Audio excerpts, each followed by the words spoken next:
I hope you're ready to talk about the hot topic of IEP accountability. So, I just returned back from a trip to Orlando, and no, I did not go to Disney World. I was actually there with an intensive weekend of taking master IEP coaches to the next level and helping them become the leaders in their community that they want to be. So they are fellow parents, teachers, admins, therapists who are master IEP coaches who are then helping themselves and helping others through the IEP process. So as we were working through some of the learning sessions, there was this hot topic that kept on popping up over and over and over, and that was IEP accountability.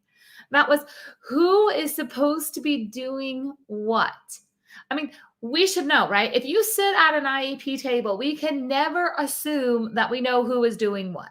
It all feels a little bit up in the air. And if we're lucky, we come together with this great document that looks like it's doing its job. Meaning the document is not only providing an appropriate education, but that the document is also meeting a child's unique needs, and it's preparing a child for further education, employment, and independent living. I'm not a lawyer, but I can tell you where to look inside of Ideal Law where it says that an IEP is supposed to do just that. It's inside of the purpose and findings. So when we create this document, and it's an amazing document, right? We're excited about it. Who's ever been in that situation where you're like, okay, we had this great meeting. We all left. I thought there was a plan. And here we are 90 days later. And I'm not sure what really happened. I'm not sure who's really taking the data. And that's the first place where we need to make sure that there is accountability. I'm going to tell you about 3 different places for accountability inside the IEP today. And one of them is in each of the IEP goals. There should be a statement or a box checked on how the data is going to be collected for that goal. Now, with that goal, somebody needs to be taking that data. And it should not say the team. We know it's the team. I need the title, not the name, the title of the person on the team that's going to be taking the data. Because here's the thing, teachers can change, therapists can change, but if it is the teacher or if it is the therapist, then we know who to go to when we want to talk about that data. So that's the first place where there can be accountability of who is doing what.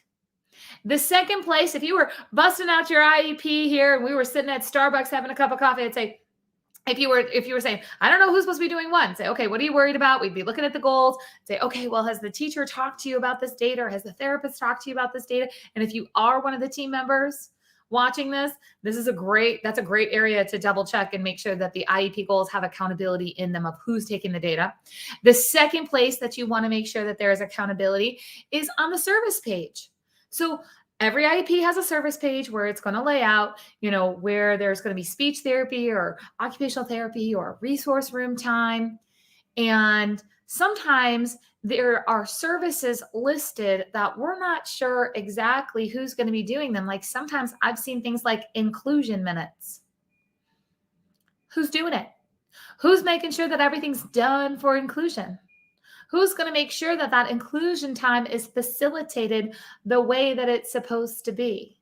Or sometimes I see things like that there's going to be inclusion at like lunch and recess. Like it'll say it like lunch and recess and art and music and PE. If you guys are following me on Instagram, you know that I I have discussions about this all the time. Like that's not an inclusion plan, but it is written, meaning like it's not good enough. Okay. But we need to make sure that the service page and the services that are being provided, that you fully understand who is supposed to be doing those. Now, the third one is a little bit tricky, and it's a place that quite honestly does not get discussed enough. And that's inside of our accommodations and modifications. Now, again, if we were sitting at Starbucks, you bust out that IEP, you had it all in front of me. And again, I sit with teachers. They'll bust out the IEPs. I just did that in Orlando. Inside of our Orlando Master IEP Coach event, we had parents, teachers, admins, therapists. So they're looking at the IEPs and I said, okay, there's accommodations and modifications going on here. Who's doing them? When I get a parent who calls me up and they're crying and they're like, my child's having all these meltdowns at home and they've got 4 hours of homework and they've got all these things happening. And I look at the IEP and I say, who's doing these accommodations and modifications? Who's making sure that your child's getting the breaks that they need or the extended time that's allocated that hopefully is further defined than just extended time? Who's making sure there's visuals in all of the, different environments? And it's usually, I don't know, doesn't the team just get it done? That would be the assumption, right? That the team just gets it done. But the team needs some accountability. I was a teacher. For those of you that don't know, I'm a special needs sibling. So my brother is 44 with Down syndrome. I'm also a certified teacher. Now, I haven't been in the classroom in decades, all right? But I know what it's like behind the scenes when it says the team. So that accountability can be put into the IEP of who is going to do the accommodations and modifications to make sure that they get done, to make sure that we have a touch point. We have a person that we can talk to about these things. Accountability is not about assigning something to somebody, standing back, hoping that they fail, and then throwing them under the bus when it happens. That's what I call an angry advocate move. And I'm really passionate about making sure that we are building a team and not burning bridges. That's where the Master IEP Coach Mentorship really came to be. And there's not the word advocacy, and it's not because we're not advocating. If you look up the definition of advocate inside of the dictionary, you will see that teachers are advocates, parents are advocates. Like advocate just means we're speaking for somebody else and helping them get what they need. Okay, that's fine. But can we know, right? The word advocate in special education is like, put on the armor. I'm going to be an advocate, or I'm going to bring an advocate, or, oh my goodness, there is an advocate coming, right? So Master IEP Coach is really focused on the strategies and the collaborations, such as building accountability into the IEP before the issues happen. And this way, when something seems to maybe be falling through the cracks or is not being communicated about very well, then we know who we're supposed to talk to. And can we just agree that if we would all just communicate clearly, we could eliminate a lot of the stress and confusion that happens in special education. But that's really hard because there's a lot to communicate about. So Joanne wants to know, can they take away things like art and music to do the IEP written special services? Can they take it away? Sure, absolutely. Can you have it written in the IEP to not have it taken away? Yes, you can. There's no rules. There's no rules. The whole like, can we do this? Majority of the time, the answer is yes.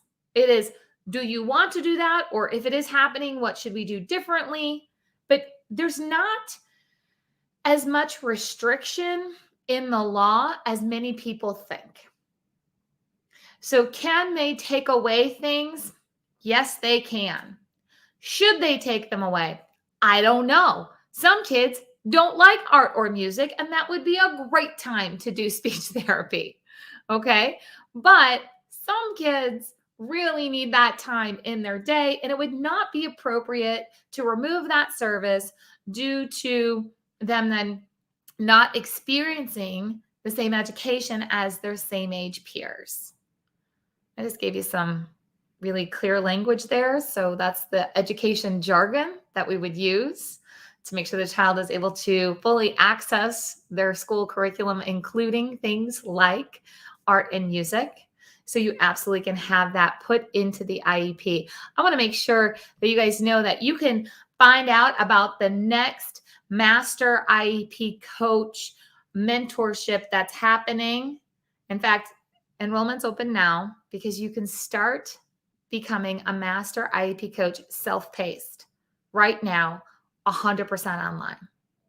And then we're going to have a live online conference in January. And guess what? It's included. There's no extra fee for it.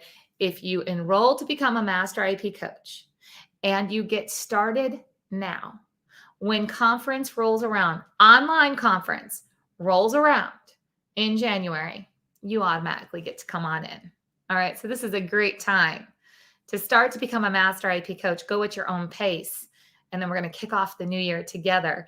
And it's an amazing community that works on these proactive strategies like building accountability into IEPs. So Ruth wants to know, how can you ensure you're communicating properly? What do you do when schools are sending kids home for sneezing or coughing, and it's not the flu, for 10 days plus, and all you get are pages to work on for speech or OT? Ooh, that's like a loaded question with everything that's happening right now. The big thing is that if there are health policies in place, those health policies are going to take precedence in that. However, if the child is losing school time due to health policies, that does not excuse an IEP from being appropriately implemented as best as possible. A lot of gray words on there, right? Bottom line is, it should not just be speech and OT. Now, is there a possibility for maybe for some Zoom sessions, some teletherapy? Are there other things? There's so many different creative solutions. In fact, that's one of the reasons that I love the Master IEP Coach community, because they'll take a question like this, and inside of our Master IEP Coach community, what will happen is a Master IEP coach from Washington will say, well, this is what we're doing in this situation. And the one from California will say, this is what we're doing. And then Illinois will say, this is what we're doing. And then you have all these different ideas. And then you get to know what is possible. What is possible? So there's so many different possibilities, from having compensatory services if necessary to getting really creative for those 10 days. But being creative and being proactive, if the child's going to be at home for an extended amount of time, this is what would be provided. That's also a possibility. So there's a lot of different options that we can work towards when we're dealing with situations like that. And let's just hope and cross our fingers that maybe the whole mandatory 10 days out is not going to be a long-term thing that we are working with. But in the meantime, you don't have to just accept that there's no other concrete core work except for those speech and OT goals that you're seeing. So thank you, Ruth, for asking that. Okay. That's our mini Master IEP Coach training for day. Accountability. I gave you guys 3 places to look for accountability. Number 1 is in the goals. Number 2 is on the service page. And number 3 is who's doing the accommodations and modifications. Check your IEPs. See if you have accountability in those places. And remember, our Master IEP Coach community, we are making changes. We are changing special education one IEP at a time. The positive ripple effect across the country is amazing, and we'd love to have you join us. I'll talk to you guys soon.